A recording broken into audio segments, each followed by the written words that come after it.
We're on. We're on We're on the again. stream. I have a note. The stream is live. The stream is indeed live. Yeah. I had a successful run of camembert cheese. You sent me a photo, which I unfortunately in my haste to get out the menu, I forgot to put that photo into our post, so our esteemed listener and viewership cannot enjoy the visual deliciousness of that cheese. How did it come out? It was absolutely spectacular, if I may say so myself. You may say so yourself.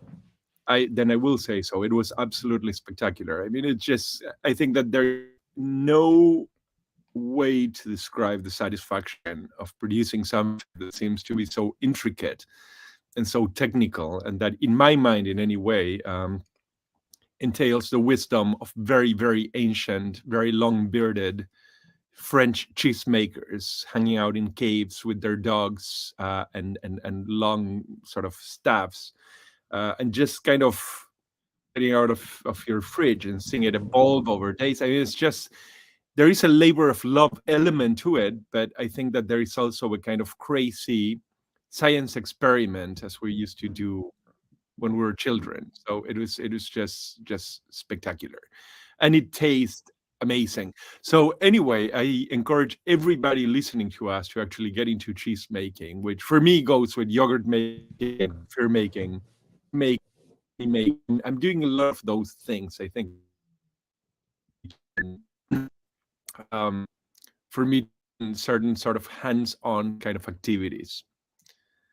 Wonderful. Yeah, I me and my fermentations. I mean, last night when I've been on the road traversing the Schland for the last few weeks, enjoying all the many gifts that German culture in all of its forms has to give us. So I was very happy to be home last night, to be cooking for myself and cooking in my kitchen with the food I like to eat, and made use of all those weeks I was away. And some weeks before that, I've been fermenting lemons.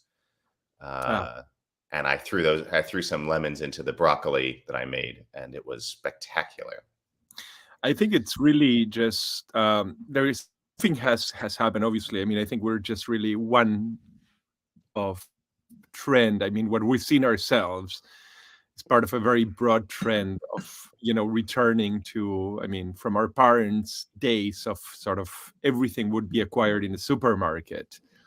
Yeah. To actually having this kind of I blame a lot of the movie, iPhone, this, that. I mean, all of a sudden, actually producing these things ourselves in our kitchens and our yards, and I think we are rediscovering, I think, the joys and the satisfaction and the tribulations of that, obviously, as well, because things go bad. Except you and I are doing it wrong, because we're not putting our results on Instagram.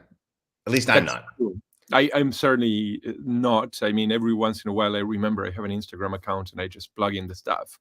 But I think it's for me, it's a much more private pleasure. I mean, for me, it has a lot less to do with really, exhibiting the product of my work, is with the sheer kind of magic of seeing these things like pop up on my table, right? Or like emerge from my fridge, or like my garden, which you can kind of see here directly. I mean, you're seeing a fig, actually, and Yeah.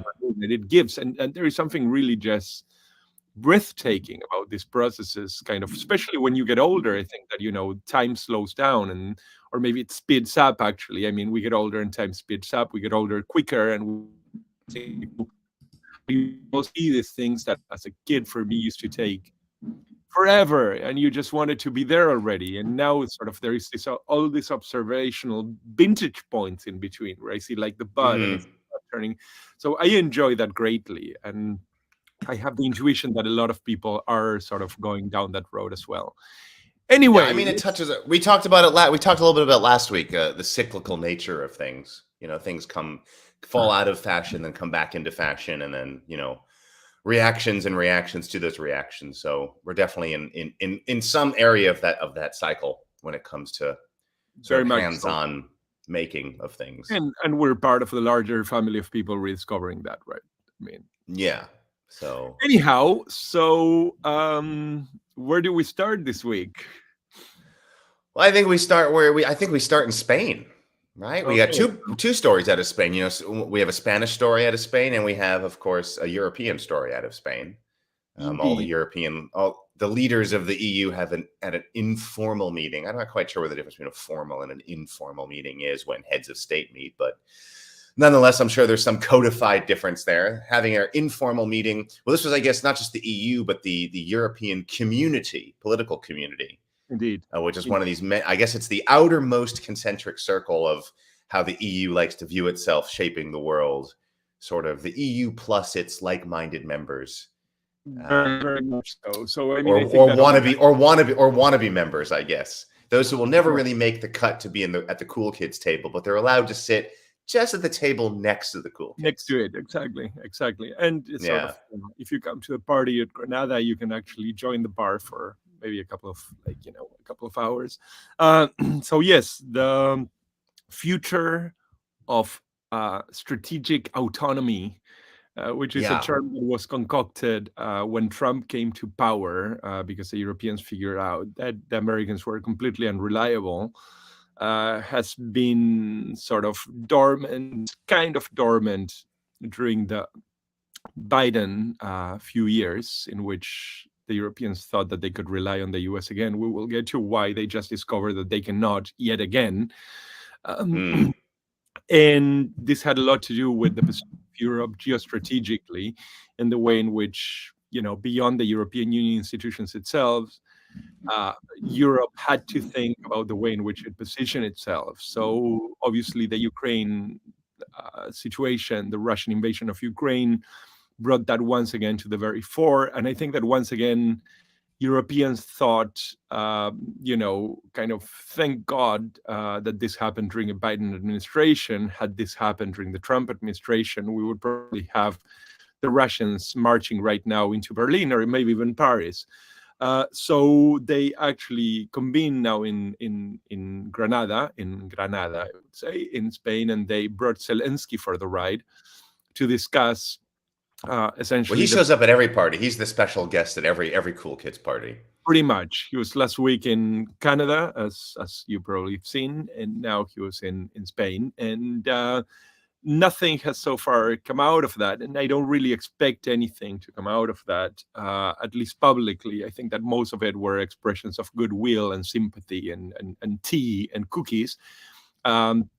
But it is nonetheless. I like tea and cookies. I mean, I do too. But unlike our Green Minister of Agriculture, Chemos Demir, who has claimed that he's a green, and he had claimed about a year ago that not eating meat would be a strong contribution against the Russian effort in Ukraine, I tend to think that tea and cookies are politically insufficient, much like thoughts and prayers. Not to mention thoughts and prayers about like teas and cookies. Those are things that have absolutely no place. What if I'm thinking and praying while eating tea and cookies? That must have some kind of double effect. Actually, we could think about that. Maybe in the next episode, we can have something like that. But I mean, so I think that the point here is that the pile of good intentions into which like a lot of these things get put on, and then they get sort of dusted out and put back on display because there is some sort of sudden emergency or sudden sense that something has gone off. Essentially, it's also a way to mark the lack of political initiative or policy initiatives in the intervening years. So anyway, they're now in Granada, and a lot of the conversation, I think it's going to be, I mean, it's been for the last couple of days, and I think it's came to an end, if I'm not mistaken, yesterday or today. The end of this essentially will be, I think, much more willing and dealing in the background as to, who gets what and what happens, for instance, with situations now, which we'll get to probably in a few minutes. But Fico, who just won in Slovakia, and, people that are kind of not supportive of Ukraine and are redrawing a little bit the position of Europe in relation to, this kind of conflict.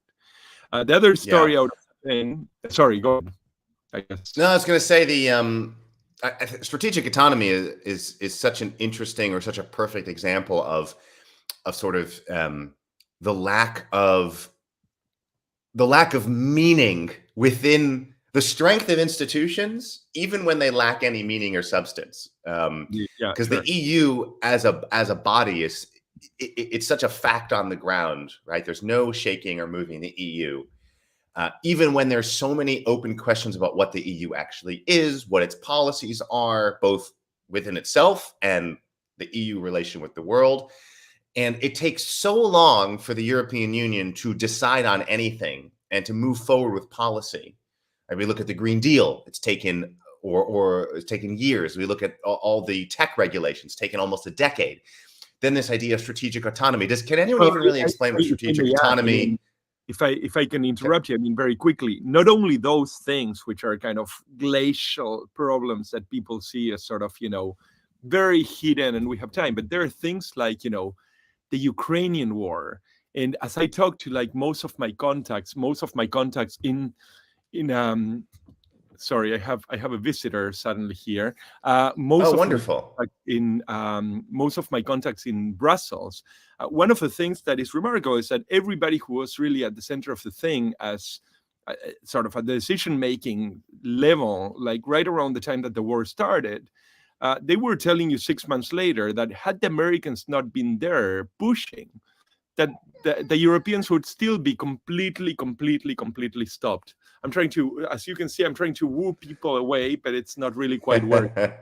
So, people want to be part of Euroscopic.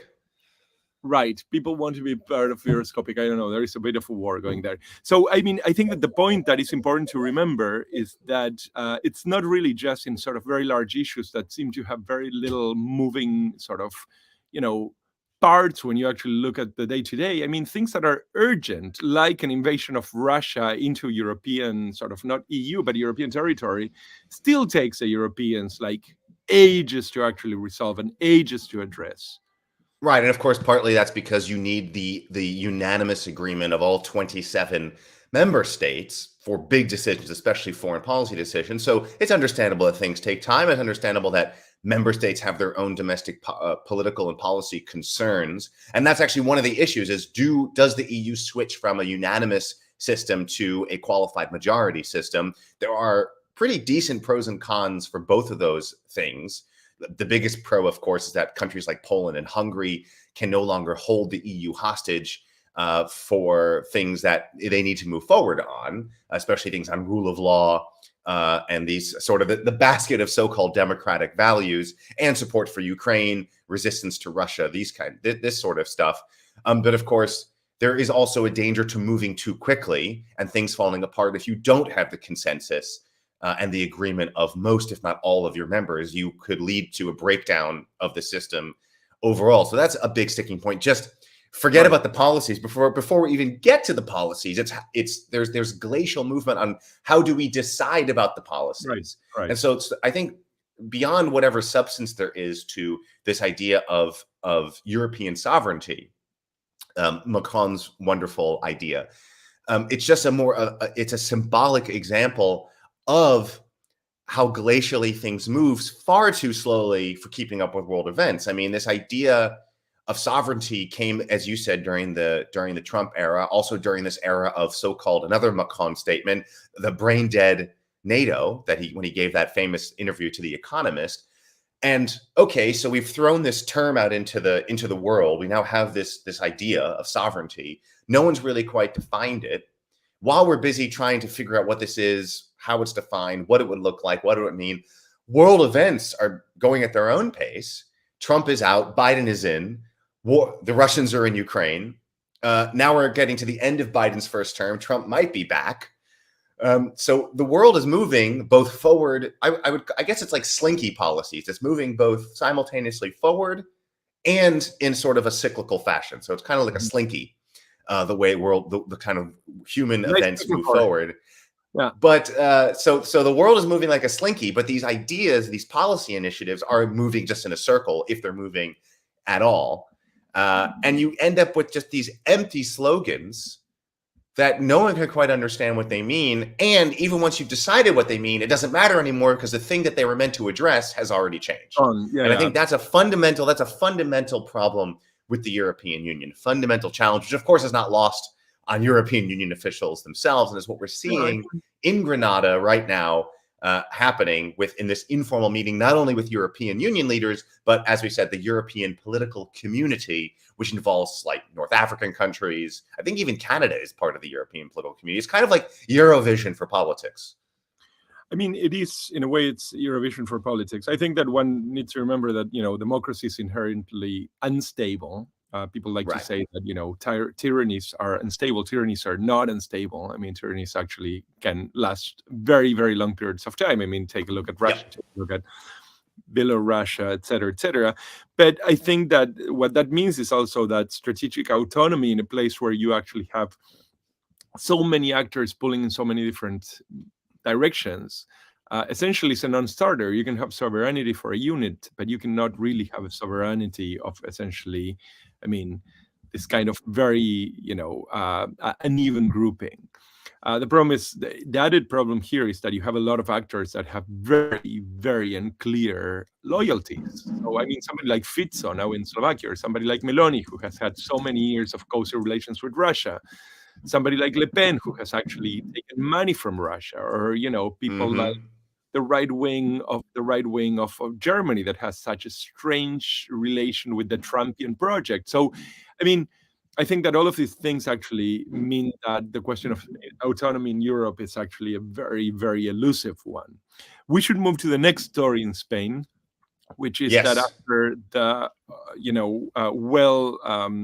foretold failure of the right, the center right with the far right in coalition to actually form a government in Spain, now the king has asked the sitting transitional president, who happens to be also the former president, so the same guy doing the same job, and there are two different titles, to actually form government. And he has pinned the very possibility, or it has been pinned for him actually, on an amnesty for all the Catalonians that had actually gone crazy a couple of years ago, declared more or less an independent, a vote for independence, had called people to the ballots, and had produced sort of, I think, one of the most violent episodes that we've seen politically, that we've seen in Spain in many, many years. So these people, many of whom are in jail, many of whom are now in exile, Puigdemont famously in Brussels, are demanding essentially an amnesty to return, which is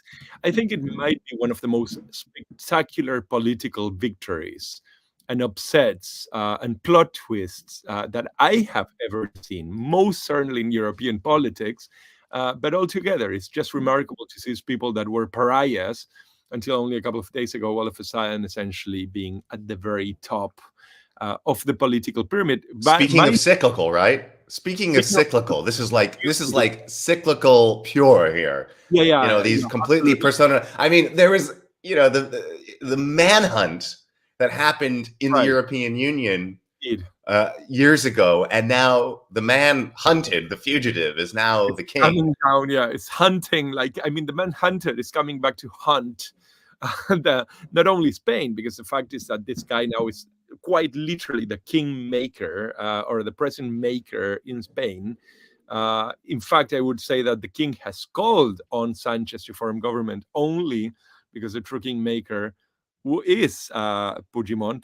But I think that the most important thing is that they actually now have a massive hand on essentially reshaping European politics, because obviously, now they are in a position to actually define sort of a lot of policy that will ultimately also impact the European Union, including. Would you say it's a fair, if I were to boil down these insane developments into maybe an oversimplification, but would you say it's fair to say Spain is faced essentially with two bad choices? One is to go with the socialists, but that would come at the potential medium to longer term instability if it breathes new life into the separatist movement, or the center right with the help of the far right.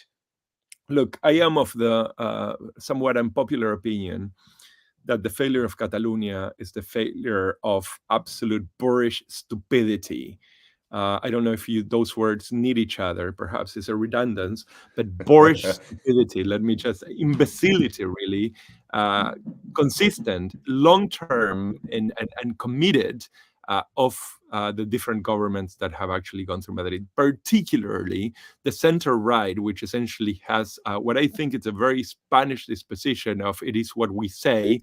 It comes to all empires, I think. You see this a bit in Russia now, you see the American states. What we say is law. I mean, there was this way to use the statement, the term, what is it, rule of law, in which rule of law for Spain during the Catalonian crisis meant whatever Madrid says is law. Whereas, a matter of fact, I mean, rule of law means that the law has preeminence over what like the Madrid powers say at any given time. So there was a lot of browbeating. There was a lot of money that was taken from Catalonia, not given back. Catalonia, keep in mind, that was actually one of the main political and economic motors of Spain.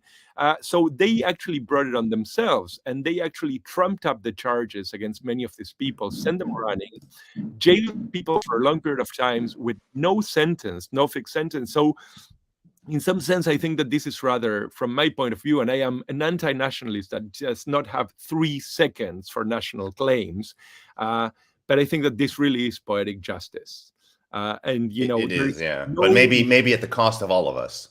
Well, to some degree, this will create political stability, but it might also force the Union to finally push into negotiating with the autonomous regions.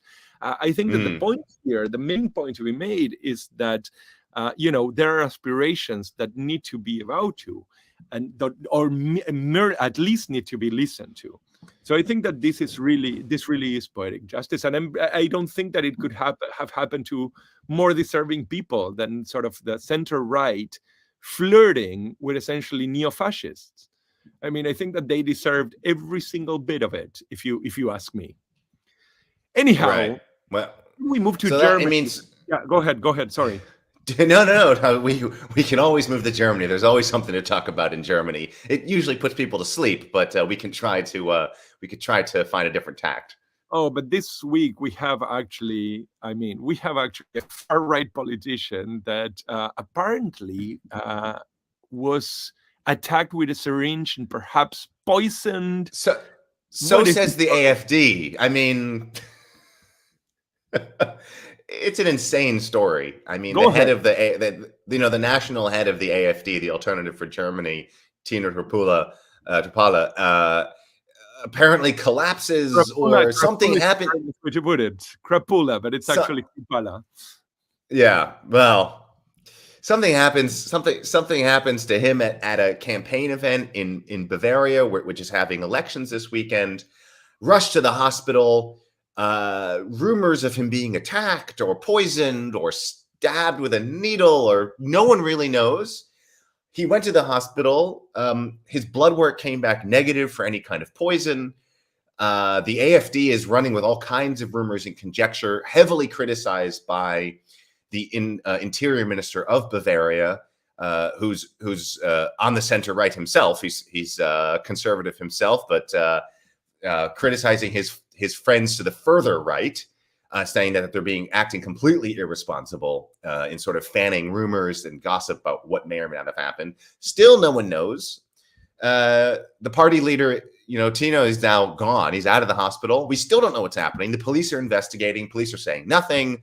The AfD is not really to be trusted. The media is just going on crumbs that it can find. No one really knows what happens, but maybe he just had a bout of flu. I mean, we have no idea.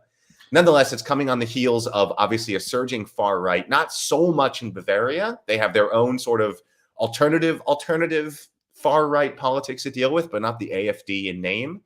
But it's coming at a time of surging popularity, at least in the polls, for the AfD, and on top of 2 heavily watched state elections in Germany. So it's just one more little twist as we round the final bend to elections on Sunday. I wanted to ask you about that, but first I just wanted to remind you that only a couple of weeks ago, the co-chair of the party, Miss Alice Weidel, who is a far-right lesbian with children who doesn't live in Germany but in Switzerland. I love it because, I mean, this is somebody that sort of thoroughly has enjoyed the fruits of progressive politics, right? I mean, in her personal life, it's essentially a song, it's an ode to progressive politics and the possibilities of progressive politics. Nonetheless, um, she was supposedly taken into shelter. She was given shelter by the Swiss police because there was supposedly a threat on her life. And then she gave apparently some sort of party speech, stomping speech, which she did online because the FD claimed that she was still in danger. Turns out that somebody spotted her that very day in Mallorca, hanging out with her wife and the kids. So, they are really not to be trusted. And there is something very, very strange about this sort of ongoing made up shit, really. I mean, just, made up stuff going, which makes obviously the story of Krupala um, rather curious and unlikely. But I think that what you do have here, which I think that it's making all Germans of other party extractions very nervous, is that there is a slight smell of, let's say, a Reichstag fire kind of thing. I don't think we're quite there yet, but yeah, there are, this kind of, this doublespeak that's going on. Well, I mean, so what I mean to say by that, I mean, maybe before we get the lawsuit, we should actually clarify that, is that there is sort of a present and clear and present danger that the far right is now sort of pointing to, that comes down to the personal safety of its politicians. And it's actually mobilizing, the security of the state insofar as they can, like involving the police and their investigations. And they're sort of under the thought or under the accusation, implicit, obviously, because nobody's saying, the FD is not saying exactly who these people are that are attacking them, of being essentially, in harm's way, political harm's way. Right. I mean, fortunately, they don't have, unlike the actual Reichstag fire, they don't have the power to then, mete out consequences like banning all other democratically elected parties and taking over the state. Not yet, anyway. But that is what is making people watch extra closely these state elections. Not specifically so much Bavaria and Hessen, where, well, Hessen is a different story, but it's generally this upcoming cycle of state elections. Right. Can you talk a bit about it? What is about to happen? Yeah, well, I mean, so as we know, Germany is a federal system. It's decentralized. So as difficult as it is to get excited about state elections, sometimes for states that people outside of Germany have never even heard of, they do actually exercise a lot of power at the federal level, given the decentralized makeup and structure of Germany. So these states are, so when there is a state election, Germany looks at them very closely. They're seen as a bellwether for how people feel about whatever government is in power at the federal level. In Bavaria and Hessen, we have state elections happening on Sunday. Today is Saturday, as we're recording this. Bavaria, and both states, we pretty much know, barring some major surprise, what's going to happen. Of course, the Christian Social Union in Bavaria has had a lock on that state essentially since the end of World War II. For a long time, essentially they were able to rule for a very, very long time, up until just the last election cycle, on their own, which is unheard of in Germany, to not need a coalition partner. But even the great and mighty CSU have suffered from this breakup of big tent parties and this shift we're seeing in politics right now, and did have to go into coalition with the Free Voters, which is a conservative populist party that is flirts with some far right ideas. Of course, we discussed in the previous episode a bit of a so-called anti-Semitism scandal with the leader of the Free Voters, the Freie Wähler, in Bavaria. Anyway, those two parties look to be on track to continue their coalition after elections. And it's not such a surprise to say that the Social Democrats, the SPD, the Greens, who are in power at the federal level, it's not such a surprise that they're so weak in Bavaria, outside of some very small urban centers like the center of Munich. Hessen, we have a center-right party and the CDU, and the Greens in power there, and they look like they're going to continue their coalition as well. So both states continuing their coalitions. So the actual outcome is not going to be such a surprise. But the question is, especially in Hessen, which is in West Germany, or Western Germany, I should say, and a very rich state. Both of these states are very rich. So the 2 points about Hessen is, one, by Western German standards, it has pretty strong far-right affiliations. The AfD could do very well. It probably won't come anywhere close to having any chance of needing to be thwarted from government. But they could do very well. They could even do better than the Social Democrats, the SPD. Of course, a formerly Big Ten party and in power, running Germany right now under Olaf Scholz. Worth saying that is a trend that is actually has been seen across Germany, right, especially on the east, right? I mean, them climbing. Right. So we've seen this in the east, in the eastern states, where the AfD really are going to give other parties a run for their money when they have their state elections next year, and are presenting some big challenges to how do you protect democracy, so to speak, or democratic electoral politics, and keep the AfD out if the AfD wins a democratic election. Hessen is sort of an outlier where there is strong AfD support, not as strong as in the East, and have had some serious scandals of police and law enforcement and security personnel being tied to the far right, not necessarily AfD, but other elements in the far right. So there's been some major scandals over the last couple of years in Hessen between data leaks to the far right, of human rights organizations and activist leaders, protecting minorities and these kinds of things. So how well the AfD will do in Hessen. And then for the SPD, their top woman running to be, to unseat the CDU is the interior minister at the federal level, Nancy Faeser. So the question is, if she performs as poorly as the polls are showing, does she have a career and a future at the federal level like she would like to have? It's no surprise, I don't think, that she has left and right in the last few weeks been banning, as she's allowed to as the interior minister for the country, she's been banning left and right various far-right parties and groupings and extremist groups, which is, she has the right to do it, and she probably has a good, sound legal case to do it. But it's clearly part of a politics in her campaign to show that she is strong against extremist movements, making a statement in her claim for power in Hessen. But that doesn't seem to be good enough. So the question is, how do these things all sort out? How poorly will the Social Democrats do? How much better will the AfD do? So even if ultimately the coalition itself doesn't change between the CDU and the Greens, exactly where parties fall could have some serious ramifications for the kinds of people running things in Germany going forward. It's something we will obviously get to track for the next couple of days, and especially after the election, how is it that it plays out. Okay, so just a quick jump across the Atlantic. It seems that the congressional chaos in the US has completely sort of put out of joint European politics as well. It's bonkers.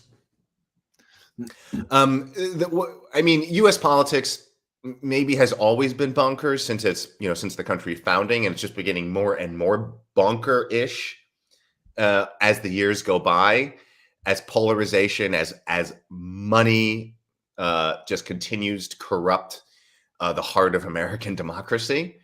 But it's really what's happened in this past week is truly a bizarre spectacle.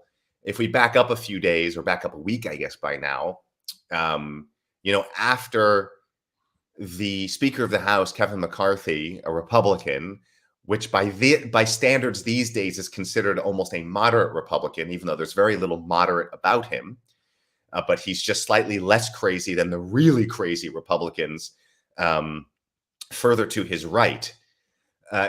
After he failed to get those people further to his right to agree to a budget deal, he then had to swing the other way and work with Democrats to avoid a government shutdown. He then got slammed by those further right Republicans for doing a deal with Democrats, and they vowed to unseat him, to get rid of him. Remember, Kevin McCarthy needed to go a historic number of rounds of voting earlier this year just to become Speaker of the House.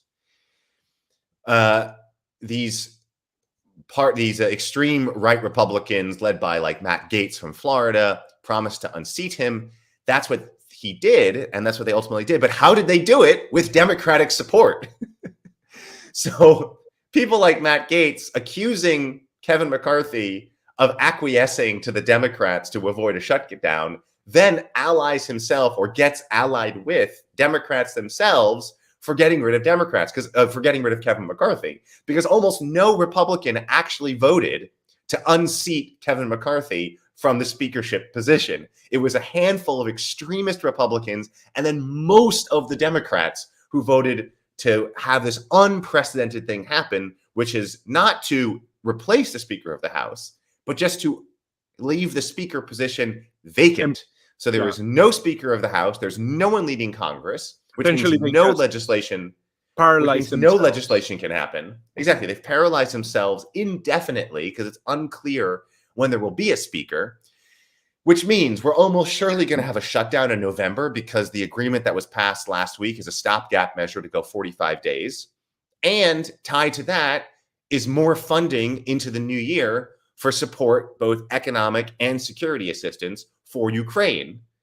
And these things will probably not happen, which brings us back to Europe. And as you said, America being a reliable partner for the European Union and a leader in supporting Ukraine. And if the United States starts waffling in its support for Ukraine, you can very easily see support on the European side, which is cracking in its own ways.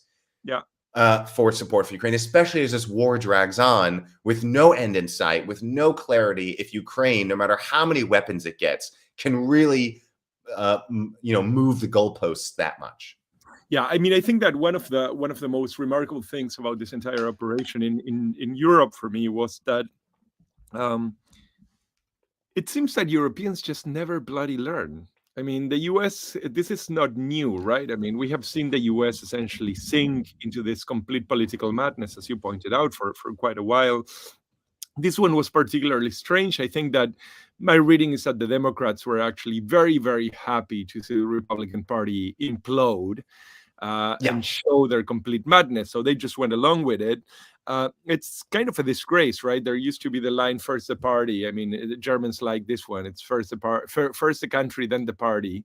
There is no such thing. I mean, it's the party at any cost. And now we have like groupuscules. But I think that, as we move forward and we're looking at next year's election, I mean, this is the kind of stuff that is happening under Biden and under a Democratic sort of somewhat allied or sympathetic administration. And Europeans are caught once again with their pants down, not knowing how to operate. And I think that this brings us back a bit to the question of strategic autonomy that they were discussing this week in Granada. It's not that, the problem is not simply that the US is unreliable at times of sort of radicalized governments like the Trump government with strange allegiances to Russia. I mean, it's never reliable. You're always kind of towing the line and trying to figure out. And nonetheless, I mean, you talk to Brussels and it's still kind of business as usual. Our friends, the Americans. To me, it was absolutely remarkable what happened this week. And I think that it's just the beginning of it, because if this thing goes farther and there is no Speaker of the House and the House remains in a state of essentially paralysis for the next 2 months, coming into the winter, mind you, the Ukrainian issue will become a very, very, very big one. Very big one. Yeah. I mean, I think you talk about how the Europeans don't learn their lesson. That is true. I think especially Western Europe, Germany for sure. For sure. But especially Western Europe suffer from Stockholm syndrome. I mean, there is such an allegiance and a love for the United States given still in 2023, 80, 90 years later, for the World War II experience and then the post-war experience, the Marshall Plan, the bulwark against the Soviets, etc. And then post-Cold War, you bring the Eastern Europeans on, NATO expansion, U.S. support for spreading, market-driven democracy, I guess we can call it, into the East. You have a great love, a deep, deep, unshakable love for the United States as an idea, as an aspirational idea that the U.S. even on its best days, doesn't actually get anywhere close to realizing that you have this amnesia in Europe that maybe not the French, but certainly elsewhere in Europe, that the U.S. is this indispensable nation, this benevolent hegemon, this it's a very paternalistic relationship, and I'm forgetting who said it once, but the U.S. is treated like a multilateral organization. It's not a multilateral organization. It is a country with its own interests and its own massive delinquencies, and a military hegemon and an empire in its own right. And the European Union, you're right, it doesn't learn its lessons. But why it doesn't learn its lessons is because it just keeps forgetting this, and this just paralyzes the EU from wanting to stray too far from its big brother, or I said paternalistic, its father, uncle. It's Father Uncle Sam, if I can mix my familial metaphors. Those are very interesting mixed familial metaphors, actually. I mean, I think this is true. I think that nonetheless, the point that we made earlier today is actually one that still sticks, which is that there are a lot of mixed loyalties. So whereas you still have this sort of American, this sense of, just loyalty to an American idea of sort of, salvation and so on and so forth. There is also loyalty to an American idea of sort of radical market economies. There are many people around, especially in the eastern side, that would like nothing more than a return to Reaganomics. Obviously, completely forgetting what came after. I mean, forgetting the hangover of Reaganomics. And then you also have a lot of people around the block that are quite enamored with the craziest sort of, American evangelical Tea Party, truth to power kind of thing. So I think that what I see as being quite interesting is that there is an overlap of this sort of disaggregation of European political wills. I mean, which was sort of the consensus, which lasted many, many years, which maps over sort of the American breakdown kind of thing. Anyhow, so I think that this is almost all we have time for, but I think we should still talk for 2 minutes or 3 about what you're going to be looking at for the coming week. Migration, right? One of the things that did or did not, or kind of sort of not come out of the Granada meeting was this migration pact. As I was writing the preview for our episode, I said the migration pact, Habemos migration pact, that they finally had agreement on it. And this is a perfect example of just the glacial movement of the EU. Even once there was agreement, there was not agreement. There was this big announcement that this momentous, landmark migration deal finally happened. And after that, the Poles and the Hungarians said, no, we haven't agreed to anything. Yeah. So that's still going to be bubbling next week. I mean, more than just next week, but we're really in the center of it now, because migration is a major political issue, domestic political issue in various EU countries. I mean, it always has been, but there are elections happening now, and a major issue in real human terms, just because there's so many migrants, both legal and not, all kinds of different kinds of migrants coming into Europe right now. And you still have this Tunisia deal, which is also very funny. That's another thing I'm watching. Where surprise, surprise, the Tunisia deal. Well, the EU is looking for its money back, basically. Yeah. So those are kind of the things that I'm going to be keeping an eye on. It's actually really very interesting because the sort of the jump of the Hungarians and the Poles shows, I think, a very interesting break with the Italian far right, which is now in government. They had been sort of pretty close to each other for quite a while, and that's, I think, one of the blocs that could emerge in next year's election as a far right, very powerful bloc in Europe. But this actually shows that the Poles and the Hungarians were not completely happy with that. So my surprise, yes, indeed. So my story for next week is actually, as you announced in our menu for this week, are bedbugs. Paris is undergoing a massive epidemic, apparently, of bedbugs. Some claim that it's actually over. There is an overreaction and a bit of massive psychosis.